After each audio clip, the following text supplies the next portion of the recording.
and this is my first time doing this. You're doing it very well. Go ahead. Yeah, I've been started. That's like after 30. Okay, so you have to be well versed on your campus resources. So what that means, as you guys know, is just know your resources. Like, if something you don't know and probably you might, like for instance, general education advising and stuff like that, you might want to just go to the university hall, first floor. Who knows where it's at? General advising? No. UH 141. If you guys know. Where's it at? UH 141. You see, that's one of the resources that you might want to be. I mean, it probably won't come up in your during sessions, but you never know when the student needs it. So if you know like campus resources, that makes you, I guess, a better leader in that you can help somebody achieve their goals easier. And you have to be knowledgeable and eager to learn, and that's what we all are. Because I mean, to be a tutor, you have to be excelling in subjects, and to excel in subjects, you have to be really knowledgeable and like know what you're teaching other people, right? So I'm pretty sure all of you are eager to learn. And if you're not, find another job. You have to be organizational. So all the traits that I'm going to talk about, like to listen, it's stuff that we aspire to have. Like I'm still working on it. Like I don't think I'm the most organizational. I'm the most organized person out there, but I'm learning and I'm trying to get it, and it's a learning process as some of my members that talked about. And you have to be decisive in that you have to make a decision. Like it sucks. Like for instance, choosing what grad school to go to or choosing what you have to know what you want in life and stuff like that. And I'm still working on it too. So it's just a trait that you guys need. You have to be patient, encouraged, charismatic, like Obama. Listen. And I mean, those are traits that are typical of a leader. That if you guys watch TV, Obama again, right? He has it. Like even at times you don't get what he's trying to say, but it sounds encouraging, and you wonder why. Because he's really charismatic. You should talk that to Obama. Oh, seriously? I mean, he's like, oh yeah, I'm gonna create jobs, but you're like, well, how? But I'm gonna create them. So is being a good liar on there? Unless, I mean, if you want to see the way he's going to create jobs, you have to read like a really long, I don't know, what do they call them? Process? Plan. That's going on. And it's boring for me because I'm a science major. Anyway.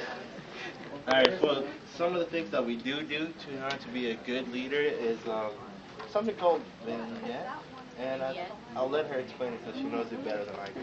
Oh no, I was just saying that, vignettes is basically when you have like scenarios, they can be like on paper, and then we can discuss how you would react to a certain scenario. For example, if one of the tutors is having a difficult time with a tutee or a certain situation, we can bring it to the table and maybe discuss how each of us could kind of ameliorate that situation.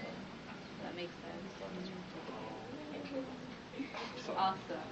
Alright, and also some of the things that we do personally, like networking, like for instance, I talk a lot with my faculty. I know my faculty by first name, but even though we don't call them by first name because it's like a department thing.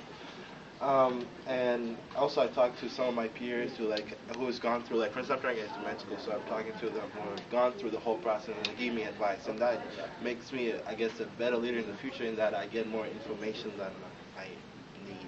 You know what I mean? If that makes sense at all. And also leading by example. So just what I do is usually I just don't do what I wouldn't do. If that makes sense at all. If it's not morally right according to your ethical issues, just don't do it. And people see you whenever you do something wrong or you do something right, even though you find yourself sneaky, like, oh yeah, they didn't see me. They do see you. And that's again leading by example. And lastly, you have to be responsible for your own actions. That just speaks, the phrase speaks to itself. Any questions? Any feedback from the other two groups? Maybe things that needed to be added to this list? How you show your responsibility over any interaction. How do you show your responsibility or? Yeah. So how you show, like to your tutee or to anyone, like how? Oh, like for me, like if I don't understand something, like let's say I'm doing like a chemistry session and a tutee asks me a question that I don't know. I mean, there's some things I don't know about chemistry. I will just go ahead and tell them I don't know about this, but let's look it up because I'm learning something too. Just something to add. I think being a leader is also having actually ties in really well to being responsible for your actions. I mean, we're not going to do everything right 100% of the time. So when you don't do something right, just go ahead and say, you know what, I did wrong, I wasn't right this time, and just learn from the experience. That's what I would say, just learn from the experience. Yeah, like tying in back to what they were saying, I really like the responsibility for your own actions, and also being able to kind of take a backseat role and know when you need to do that. The leader's not always just out there being aggressive and like trying to do everything. It's sometimes just willing to kind of stand by and observe it.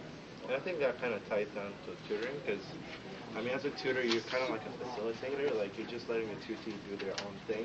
You're just there trying to tell them this is how you should think about it, but at the end of the day, this is how you should do it. Like, it's your work, so whatever you want to do, yeah, that's how I do it. Good job, group number 1.